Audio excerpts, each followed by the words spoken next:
मैं शिखा आज की कहानी लेकर आई हूँ जिसका नाम है बेबस हंसी। कभी कभी कुछ कहानियाँ पन्नों पर नहीं, इंसान की सांसों में अधूरी रह जाती है। यह कहानी भी ऐसी है, एक ऐसी लड़की की जिसकी हंसी में पूरे मोहल्ले की रौनक बसी थी, लेकिन जिसकी खामोशी ने अंत में सबको रुला दिया। मोहल्ले की वो तंग गली जहाँ दोपहर ढलते ही चिड़ियों की चहचहाट और बच्चों की खिलखिलाहट गूंजने लगती थी। उसी गली में एक छोटे से 2 मंजिला मकान की खिड़की पे अक्सर एक लड़की आके खड़ी हो जाती थी। मीरा। मेरा नाम जितना शांत मिजाज उतना ही जिंदा दिल। हर किसी से हंसकर बात करना, छोटी छोटी बातों पर खिलखिलाकर हंस पड़ना और अपनी सारी परेशानियों को एक हंसी के पीछे छुपा लेना मीरा की आदत थी। मीरा के घर की माली ठीक नहीं थी। पिता की बीमारी, घर में पैसों की तंगी और हर दिन होने वाली किचकिच। लेकिन मीरा जब भी घर के दरवाजे के बाहर कदम रखती, उसके चेहरे पर एक मुस्कान होती, मानो दुनिया में उससे ज़्यादा खुश कोई है ही नहीं। और ठीक उसके घर के सामने वाले मकान की पहली मंजिल की खिड़की से उसे एक जोड़ी आंखें देखा करती थी। राघव मीरा के भाई का दोस्त भी था। उसका मीरा के घर आना जाना आम बात थी। राघव ज़्यादा बोलता नहीं था, लेकिन मीरा की हर एक अदा, उसकी हंसी, उसकी छोटी खुशियाँ सब राघव की नज़रों से छुपा नहीं रह पाता था। राघव अक्सर सोचता, ये लड़की इतनी तकलीफ़ों के बाद भी इतना कैसे मुस्कुरा लेती है। राघव मन ही मन मीरा से मोहब्बत करने लगा था, लेकिन उसने कभी अपनी ज़ुबान से ये बात उसे नहीं कही। उसके लिए मीरा को रोज़ खिड़की से देखना और उसकी हंसी सुनना ही उसकी दुनिया थी। एक दिन हमेशा की तरह शाम ढल रही थी। राघव अपने कमरे में बैठा था कि तभी मीरा के घर से कुछ हलचल की आवाज़ें आई। रिश्तेदारों का आना जाना शुरू हो चुका था। राघव मीरा के घर गया। वहाँ का माहौल बदला हुआ था। मीरा के पिता के चेहरे पर एक अजीब सी राहत थी और माँ जल्दी जल्दी मिठाइयाँ सजा रही थी। राघव धीमी आवाज़ में मीरा के भाई से बोलता है, क्या बात है भाई, आज घर में इतनी हलचल क्यों है, कोई ख़ास बात है क्या? भाई ने मुस्कुराते हुए कहा, हाँ राघव, मीरा का रिश्ता पक्का हो गया है। शहर के बड़े कारोबारी का घर है। लड़का तो ठीक ठाक है, लेकिन उसका ख़ानदान बहुत अमीर है यार। हमारे घर की सारी तंगी दूर हो जाएगी। ये सुनते ही राघव के पैरों तले ज़मीन खिसक गई। उसके सीने में एक अजीब सा दर्द उठा, लेकिन उसने खुद को संभाला। राघव ने नज़र उठाकर मीरा की तरफ देखा। मीरा लाल जोड़े में बैठी थी। उसके चेहरे पर वही चिर परिचित मुस्कान थी, लेकिन उसकी आंखों में गहरा डर और उदासी थी जिसे सिर्फ राघव पढ़ सकता था। जब सब लोग बातों में व्यस्त थे तो राघव मीरा के पास गया। राघव ने दबी आवाज़ में मीरा से कहा, तुम खुश हो मीरा? सच सच बताना, क्या तुम इस शादी से खुश हो? मीरा पलके झुकाकर छोटी हंसी हंसते हुए बोली, हाँ राघव, पापा बहुत परेशान रहते थे। अगर मेरे इस शादी से घर के हालात सुधरते हैं तो मैं क्यों नहीं खुश होंगी यार। शादी तो एक दिन सबको करनी है ना? राघव उसकी आंखों को देखता रह गया और खींच के बोला, हंसना बंद करो मीरा, तुम्हारी आंखें बता रही है कि तुम डर रही हो। ये शादी पैसों के दम पे हो रही है, तुम्हारे लिए नहीं। मीरा ने अपनी नज़रें फेर ली। उसने राघव से नज़रें नहीं मिलाई, क्योंकि उसे पता था कि अगर उसने राघव की तरफ देखा तो उसके आंसू छलक पड़ेंगे। शादी का दिन आ गया। ढोल नगाड़ों की आवाज़ से मीरा का घर गूंज रहा था। मीरा विदा होकर अपने ससुराल चली गई। राघव अपनी छत पर खड़ा होकर सिर्फ उस गाड़ी को जाते हुए देखता रहा। उस दिन के बाद सामने वाले घर की वो खिड़की बिल्कुल खाली हो गई। कुछ महीने बीते मेरा पहली बार अपने मायके लौट कर आई। मीरा बहुत खुश थी, बहुत चहक रही थी, अपने ससुराल की शान शौकत के बारे में बता रही थी। सबके लिए कुछ ना कुछ गिफ्ट लेकर आई थी, घर वाले भी बहुत खुश थे। और मीरा राघव से मिली बगैर ही चली गई। कुछ समय ऐसे ही बीतता गया। धीरे धीरे राघव भी अपने मन को समझा के बैठ गया कि अब मीरा उसकी नहीं है। 2-4 महीने बाद मीरा फिर आई, तो भी उसके चेहरे पे वही हंसी, वही बातें, वैसे ही चुलबुलापन। लेकिन राघव ने नोटिस किया कि कुछ दिखावा है, कुछ अजनबीपन है। उसने मीरा से पूछा, तुम खुश हो?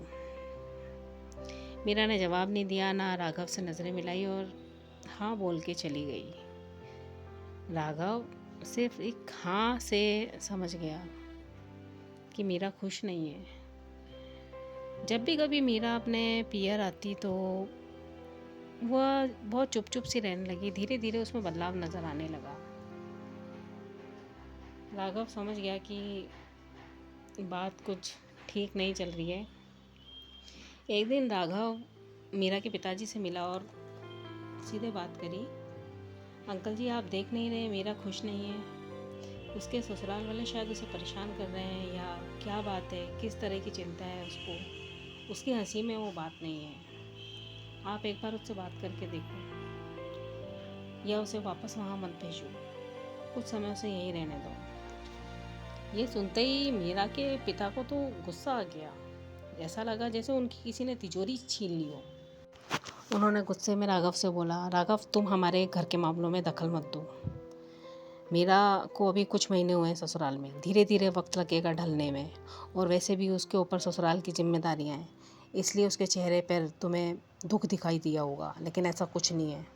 और उसके पास कमी क्या है? इतना बड़ा घर है, गाड़ियां हैं, उन्होंने हमारे घर का कर्जा तो उतरवा दिया। मीरा बहुत खुश है वहाँ, तुम उसके बारे में ज़्यादा मत सोचो। राघव फिर ऊंची आवाज़ में बोला, पैसों से खुशियाँ नहीं खरीदी जाती अंकल जी। आज अपनी बेटी का सौदा कर रहे हैं, आपको नज़र क्यों नहीं आ रहा है कुछ? मीरा की माँ बीच में टोकते हुए बोलती है, बस करो राघव, तुम हमारे बेटे के दोस्त हो, हद में रहो। हमारी बेटी का घर बसा बसाया है, तुम उसमें आग मत लगाओ। राघव बेबस होकर वहाँ से चला गया। उसने मीरा को भी समझाने की कोशिश की, लेकिन मीरा ने सिर्फ इतना कहा, राघव मेरे माता पिता का सिर झुकने मत देना, मैं सब संभाल लूँगी। राघव को समझ में नहीं आ रहा था कि ये लोग कर क्या रहे हैं। इसके पूरे घर वाले सिर्फ पैसों के पीछे अपनी घर की बेटी को उस आग में जलने को भेज रहे हैं। समय गुजरता गया। मीरा जब भी आती, उसके शरीर पर चोट के निशान छुपाने की नाकाम कोशिशें साफ दिखती। कभी कलाई का निशान, तो कभी चेहरे पर सूजन। ससुराल वाले दहेज के लालच में उसे रोज़ मानसिक और शारीरिक तौर से प्रताड़ित करते रहते थे। हर बार मीरा रोती हुई आती, लेकिन उसके घर वाले समाज और पैसों के लालच में आकर उसे ज़बरदस्ती समझा बुझाकर डांट कर वापस ससुराल भेज देते। वे समझ नहीं रहते कि वो अपना कर्जा उतार नहीं रहे हैं, बल्कि कर्जदार बनते जा रहे हैं।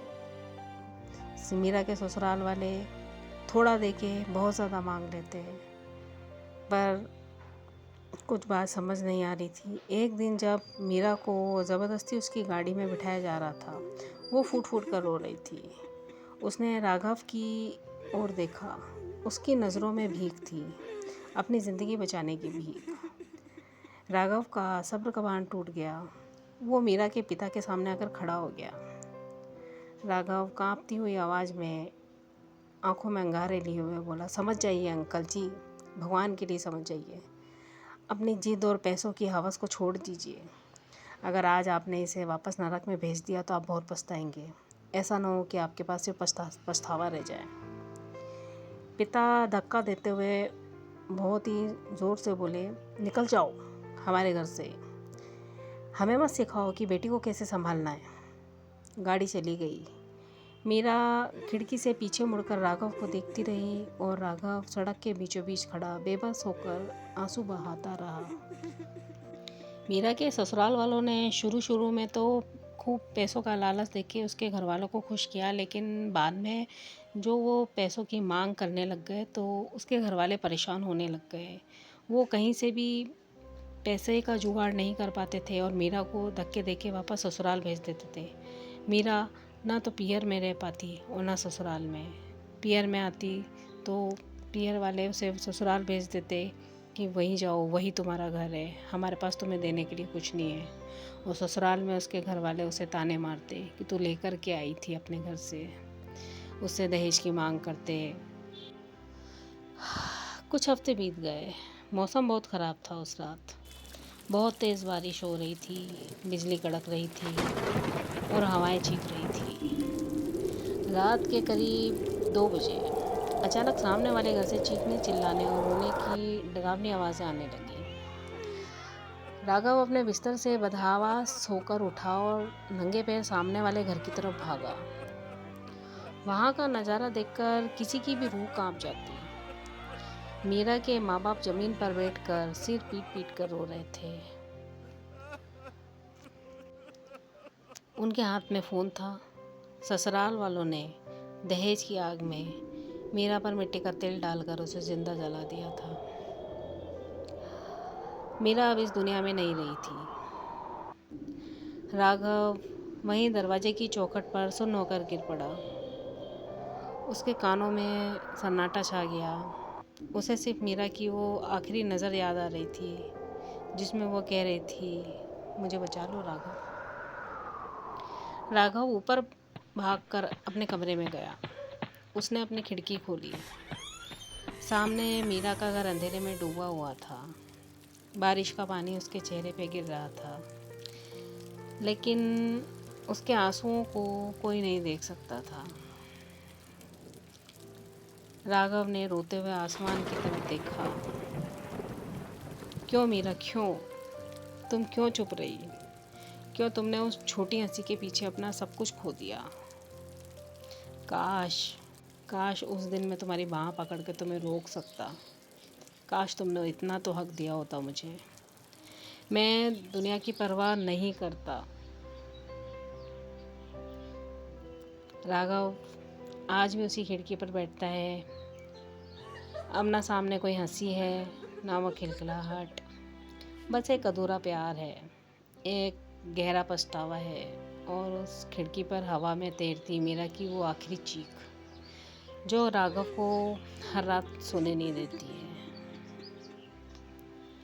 तो दोस्तों, ये थी आज की कहानी अच्छी लगी हो तो कमेंट ज़रूर करिएगा। मेरी कहानी को सुना करिए और कुछ मुझे सलाह दीजिए मैं किस तरह की कहानी बोलूँ, या जो भी कुछ है अपनी राय मुझसे शेयर करें।